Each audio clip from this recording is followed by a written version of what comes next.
আসি পরের খবরে। মুম্বাইয়ে দুর্ঘটনায় নোরা ফাতেহির গাড়ি সানবার্ন ফেস্টিভ্যালে যোগ দিতে যাচ্ছিলেন, আর সে সময় বিপত্তি। অভিনেত্রীর গাড়িতে ধাক্কা 4 চাকার। অভিযোগ, মত্ত অবস্থায় ছিলেন 4 চাকার চালক এবং তড়িঘড়ি নোরা ফাতেহিকে হাসপাতালে নিয়ে যাওয়া হয়। এবং কি আপডেট, আমার সঙ্গে মানুষ রয়েছে, মানুষ জানাবে।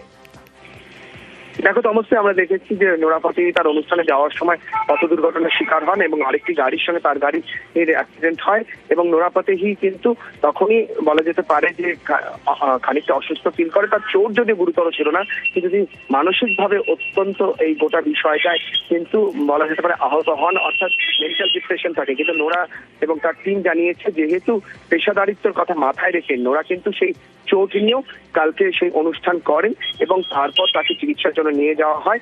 এই মুহূর্তে তার অবস্থা স্থিতিশীল, অর্থাৎ নোরা ফাতেহির কোনো সংকট বা বিপদমুক্ত সংকট নেই এবং বিপদমুক্ত তিনি বলা যেতে পারে। তার শারীরিক অবস্থা এই মুহূর্তে ঠিকঠাক রয়েছে, স্থিতিশীল, কিন্তু তিনি মানসিকভাবে প্রচন্ড আঘাত পেয়েছেন। তবে তার টিম থেকে বলা হয়েছে যে অ্যাক্সিডেন্টের দায়িত্ব কেউ নিতে পারে না, ইট ওয়াজ অ্যান অ্যাক্সিডেন্ট।